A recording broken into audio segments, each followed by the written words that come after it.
and Chelsea from Dead Meat. Oh, yeah. These are my friends. Okay, well, perfect. What do you think? I think we're dead meat. Real dead meat.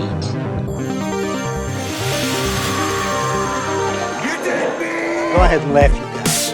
If I ever find a little bastards that did this, they're dead meat. Hey, Craig. Hi, Craig. Hi. It's in the mail. Shh. It's in the mail. Oh, thank you. Okay. That cryptic statement. So great to see you again, man, after getting to meet you at the screening last week. We absolutely loved it. Like we told you, it's fighting for our favorite among the franchise for sure. And you've been with the franchise since the very first movie. And I'm just wondering, what are some of the most rewarding and some of the most difficult parts of shepherding a series through a couple of decades now and through 6 installments? Well, I first read the 3-page outline in 1997, if that gives you even more context. I think the thing about the Final Destination franchise is the fans are who we are trying to make happy. And once that first movie landed, and you never know whether a movie's going to stick. We would have called it Final Destination if we thought there'd be 5 more movies. I mean, that seems to make no marketing sense. But once we realized we had a formula that people responded to and a conceit that made people lean in, really from that point on, my partner Sheila and I are looking towards curating this to make sure that that feeling that the fans got in the first movie is one that they get every time, plus a little more, something different. And one of the great things I think about Final Destination Bloodlines is that we've taken that formula and we've just shifted it enough so that it has a double-edged sword of more emotional components, but even more mystery as well, because of the time differences between the opening and the present-day story. That allows for procedure, a mystery, something to investigate. So curating all of those things and all of those disparate tones is probably the biggest challenge, honestly, for this 25-plus year journey. Look at me. Look what happened. It's terrible. Yeah, the opening of the movie is set in the 60s, I believe. Late and 60s, yep. James and I were discussing how far back do you think you could reasonably push a Final Destination in the past? How far do you think you could set something with it maybe still being relatable? Like Old West? We keep thinking the Old West would be a lot of fun. I don't think we're going to Jason exit, but what I will say is it does give you pause to consider what might be. The biggest challenge is you need to make it so it's immediately relatable to people. That is, I think, one of the hallmarks of the franchise is that the take-home factor is critical. When you watch a sequence in the movie, when you go to the elevator to go to the parking garage, you go into your kitchen, or you go to the dentist the next day, I want the movie to follow you, a specter on your shoulder saying, remember that scene? It's happening right now. I don't know whether we could necessarily pull that off in the Old West perhaps, or back in the 12th century, but it does present an opportunity for what are the ripple effects through time? What are events that maybe happened 200, 300, 400, 500 years ago that are now coming to fruition here? And that sort of mind-blowing cosmic look at how death operates, I think is a really fertile ground for us to explore, should we have the opportunity and the fans respond to Final Destination Bloodlines. I hope they do, because it's literally everything that a fan would want in a Final Destination. Like I said, we love it so much. One of the best parts is, of course, the kills that everyone responds to so well. And in the Q&A at the screening we were at, you mentioned how you guys really care about the kills and that people are constantly pitching you for ideas for new kills, but it sounds like you have plenty loaded for future installments. Well, unfortunately, my inbox is filled with the most horrifying videos ever recorded by mankind, because people always think that a close call, this could be a Final Destination moment, which is a great thing that it's on top of people's minds, that it's become a hashtag, it's a meme. It's like when you have it's a verb, near-death experience, you had a Final Destination moment. But yes, we have stockpiled a number of potential sequences. Now, obviously, you have an idea, that's one thing, but once you work it through, sometimes they don't come together as you would like, and sometimes they bear fruit, and sometimes half of it works. So we do have a lot of things in the shelf in the warehouse that, should we have another opportunity to make another movie, we will certainly return to and bring the goodies to you. Is there something do you think is most commonly pitched to you? Is there a running theme where something gets pitched over and over? What's interesting is people constantly pitch it's a boat capsizing all the time. Boat capsizing, boat capsizing. We tried it, and it was a well-executed sequence, but it didn't quite feel Final Destination enough, because when you're doing it between floors, it doesn't have that immediacy that you would want. You're cutting to a whole different space, and it just didn't feel like we were capitalizing on the thing that people respond to in the franchise. And also, that's not something that people do all the time. Like that's not an Yeah. all the time sort of thing. That's not. You have to take a lot of choices to get to that place. I want something that people want to. They look around and go, oh, I'm in a Final Destination moment, as opposed to they had to do a lot of steps and talk to a travel agent to get there. So these are some of the factors that weigh into it. It's interesting how much iteration has to go to make sure that these sequences hold water, but have that 1% of it just might go south. It just has to be that 1 in a million shot, but that 1% is where Final Destination lives. The fact that you care so much is what makes these movies so relatable and what makes people respond to them so well, and that has never been more evident than with the new ones. Yeah, so congratulations. It's so great. We loved it. We know everyone else is going to love it too. Yeah, can't wait for everyone to see it. I appreciate that, and I appreciate your fandom, and hopefully the fans will respond, and we'll have another conversation like this in 3 years. Absolutely, man. Looking forward to it. All right. Good to see you. Good to meet you, Ryan, Caitlin, and good to see you again, Teo. Good to see you too. Nice to meet you. Congratulations on being in this. This is one of our favorite Final Destination movies of the franchise, if not our favorite. It is. Thank you. Yes. Yeah.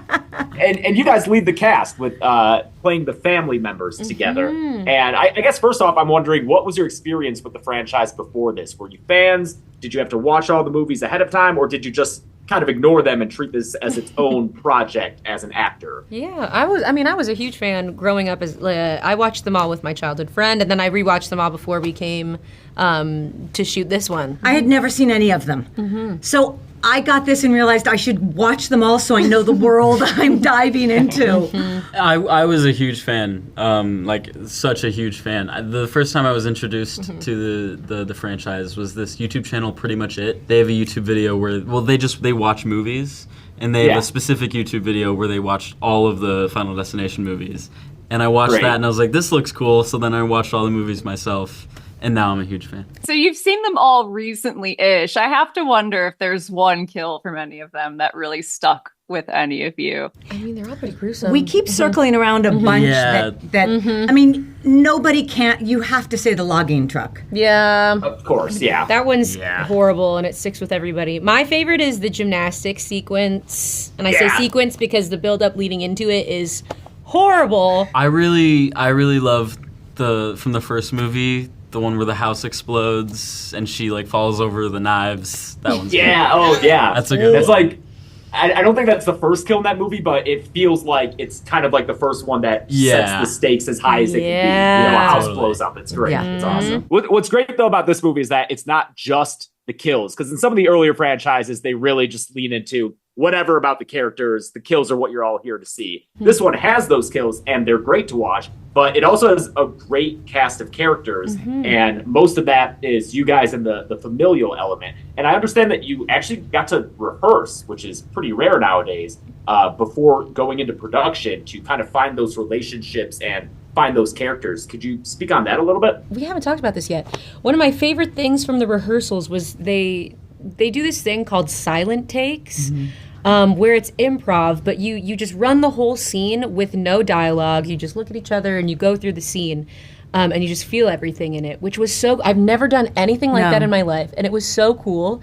And sometimes you just kind of figure out that saying nothing actually works more effectively. Like, I guess less is more in that sense, which was really cool. We would often do those silent takes at the end of a bunch of improv takes where they would let us, we would start on the script and then we would put the script aside and then we would do one in silent. And you would realize sometimes you were very surprised with what stayed with you in the silent moments. Like what you were realizing was connective tissue and holding the scene together was not what you thought it would be. It's a gift. We never get to rehearse. It's disappeared. It's so rare nowadays. Yeah, and it doesn't, like, rehearsing, when we actually then came back to shooting the scenes, we felt like we already had road under our tires, like we already had a place to start.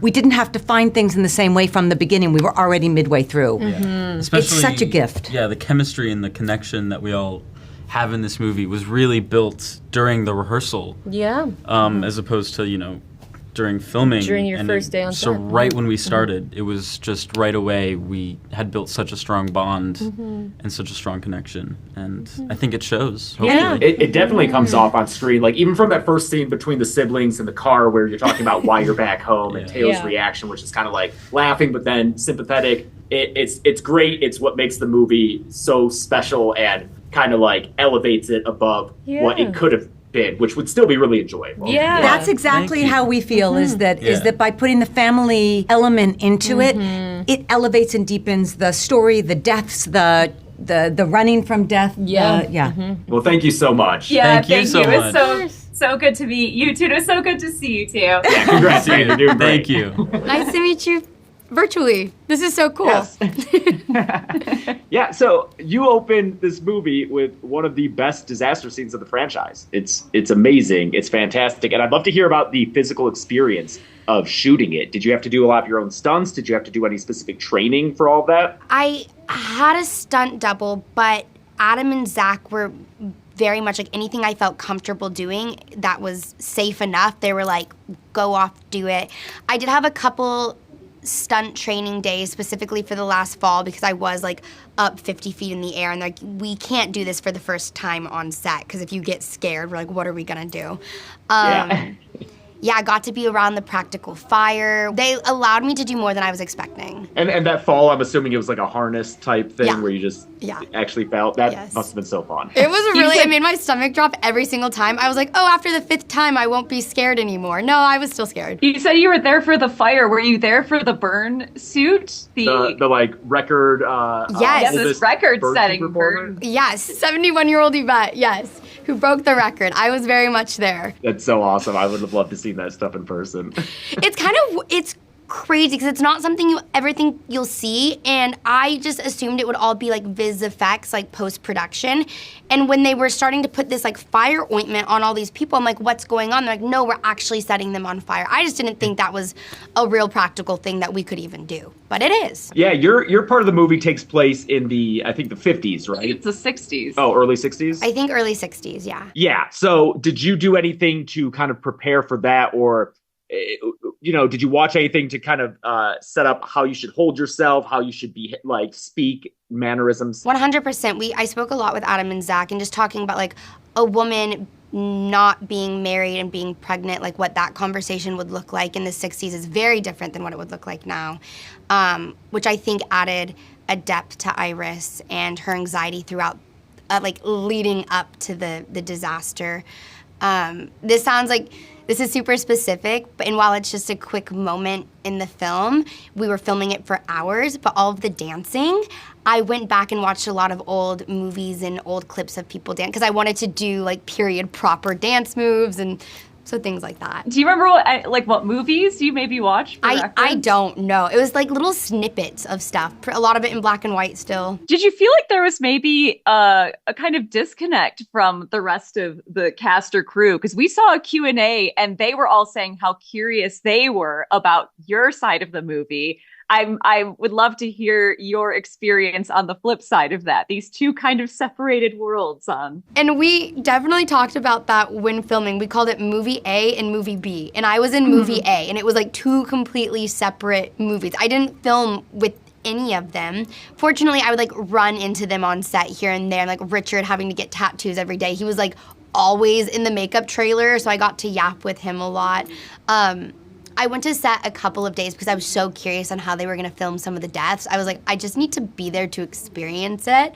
And same thing, they would stop by on days that I was filming and kind of check things out. Since you're the one who has the premonition, or your character is, you don't get like an elaborate kind of death scene on screen. Were you kind of jealous of the other people who had to get all the, all the makeup and everything done? Yes, but I honestly was so satisfied and fulfilled with what I got to do as Iris.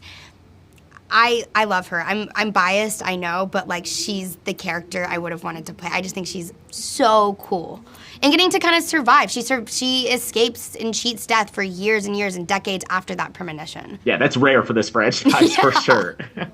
I guess last question. I know that you didn't get to be in any scenes with him, but did you get to meet Tony Todd and at least meet him? I did, yeah. I was walking back to my trailer, and our trailers were connected right next to each other, and I didn't know he was on set because I didn't look at what they were filming on the other, like if it wasn't my stuff, and I just ran into him, and he was so kind. We had a quick conversation, but getting to bring origin story to like his legacy of Final Destination, getting to be part of that storyline is just so special. It really is, and it's special in the movie. I think that every fan of both the franchise and of his career will appreciate it, and I think everyone is really going to appreciate your work in it because it sets the movie up for the rest of its success. Thank you. Yeah, thank you so much for chatting with us. It was so nice to meet you. So fun. Nice to meet you guys as well. Hi. Hi, James and Chelsea from Dead Meat. Oh, yeah. These are my friends. Okay, well, perfect. And I told them to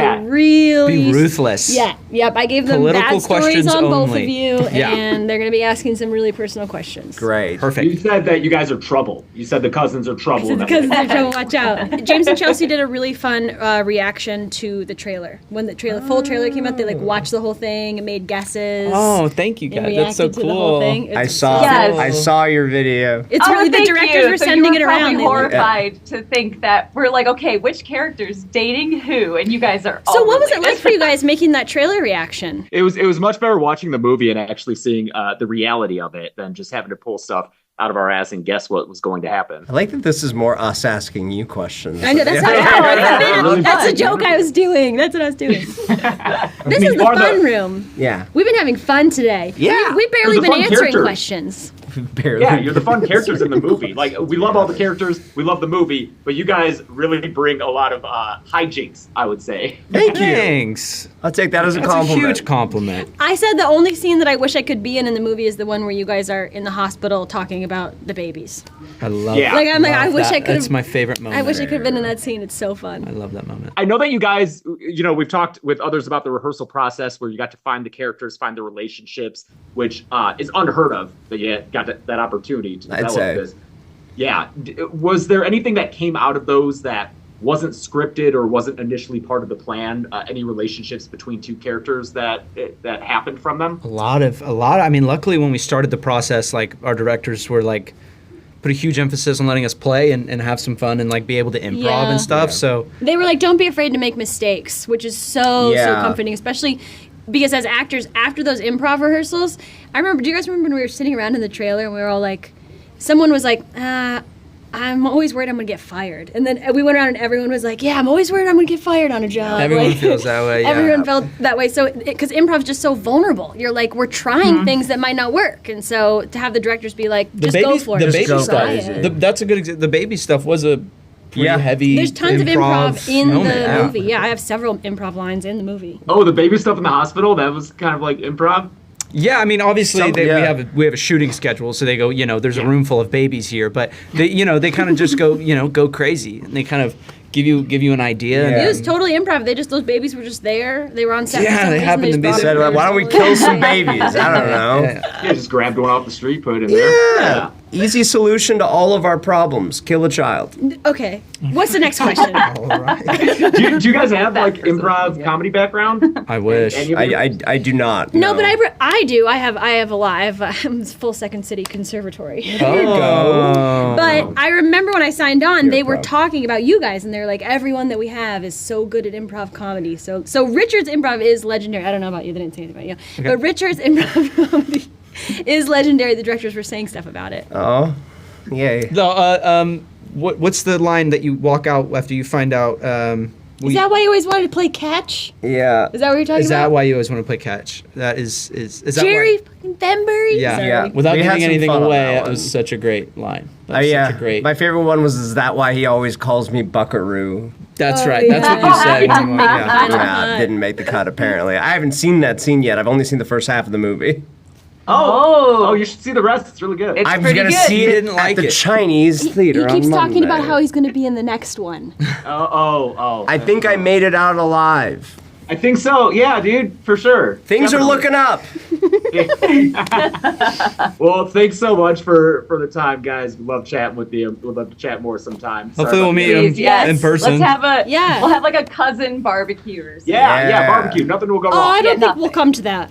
I've got big Jenga. It'll be great. Oh, well, that'll be nice then. Love big Jenga. Hi, Adam and Zach. Nice to meet you guys. We watched your trailer reaction video and loved it. And love the shout outs to Anna. For sure. We just talked to her. But made us laugh the whole time. You guys are awesome. Oh, good. Our very ignorant guessing of who would be Who's dating who. dating? Nope, they're all related. Yeah, that was funny. You guys did such a great job with this movie. I think it's potentially my favorite in the franchise. I think it's going to give fans of the franchise absolutely everything that they want to see. I think it's going to be a real crowd pleaser. Thank you. And my understanding is that you got the job through a very elaborate Zoom interview and kind of like Zoom That's right. pitch. So could you talk a little bit about that? Because this is one of the coolest things I've ever heard. Yeah, well, we're fans of the franchise, and not a lot of people know that when you're a director, you have to audition to get the job, just like actors do, which involves putting pictures together and videos and talking about how you're going to execute the movie. And one of the most difficult things to pitch is how it's going to feel to watch the movie. You can say it's going to be surprising and it's going to be funny and it's going to be gory, but like, how do they know what that's really going to be like? And Final Destination has a really unique tone. It's hard to get that exactly right, where you're cringing, but you're also smiling at the same time. And so we built this very elaborate kind of sequence of events into our pitch so that while we're pitching live, the room behind us would start to light on fire. And all the executives start pointing and thinking that it's real, and we get up and we start putting the fire out and screaming and calling 911 and turning on this giant ceiling fan, and then then we put it out and they're like, oh, that was very funny. They realized it was a gag. And then suddenly the ceiling fan starts sparking and comes falling down and chops Adam's head off. I got better. And so that was a way of just giving them a taste of what it was going to be like to watch the movie, and they loved it. Yeah, but unfortunately, apparently that doesn't exist anywhere. Well, it was Like, live. That wasn't recorded. That was the thing. It was live on Zoom. They didn't record the Zoom, and so they've been kicking themselves ever since because Oh my gosh. it was a That's a one-time tragedy. only This thing. is going to enter into like urban legend lore of the horror movies of like people being like, I don't know if that actually happened, but They kept being like, "Did you guys record that?" We're like, "No, it was live. Like, why would we record it?" Oh man, that's so good. Yeah. So I wonder how, as fans of the franchise, when you're directing something like this, how do you keep from getting in your head the entire time about, okay, I am trying to make the movie I want to make versus making a movie that has so much expectation and trying to make fans happy. Especially coming back after such a hiatus for such Yeah. a beloved franchise. That's got to be a lot of weight on your shoulders. I mean, we started by breaking down in a very analytical way, like every kill in all the Final Destination movies. There was like very nerdy spreadsheets involved with Great. putting every death into categories and ranking them and figuring out how many omens each one had and, you know, like all that stuff. So we really felt like we understood at like a DNA level what made the best kills. It's a constant years-long process of brainstorming with the team and doing storyboards and making previs and all that stuff to kind of like dial everything in. But in the end, like you can't really, I think, worry too much about what people are going to think. You just got to make what you think is the most entertaining, exciting, you know, version of it. The main thing we were worried about, honestly, was having it be too predictable. Because Final Destination, by its very nature, has this like formula where you know death is coming for these people and they're all going to die in order. Yeah, And there's a roadmap. Yeah. Yeah, and so like the thing that was top of mind wasn't necessarily what people would think of it. It was more like, how do we keep people on their toes? How do we get people not predicting what's going to happen? How do we keep misdirecting them or pulling the rug out from them so they think they know what's going to happen, but something else happens instead? But even at the structural level of the film, because all the FD movies up to that date basically have exactly the same structure, and that's what we love about it. But it also leads to you feeling like you know what's going to happen. And so there were certain things we wanted to do, like having the ending of the premonition end in a way that was unique. I yelled aloud when that happened. I was like, "Whoa, that's different!" Right, and but also just the way we structured set pieces, not having the previous movies. Most of the set pieces are one person in a room they shouldn't be in, and we wanted to have a lot of set pieces where there was many characters in the room and you didn't know which one of them was next, or you felt like you knew which one was next, and then turns out you didn't know, and just always keeping it changing so that you're always on your toes. Well, you definitely succeed with all that. It is such a fun time. I can't wait for people to see it, and I can't wait to read all the reviews because I know they're going to love it. Awesome. Well, thanks so much, and thanks for telling people about it. Appreciate it. Absolutely. Yeah, Take care, thank guys. you. Bye.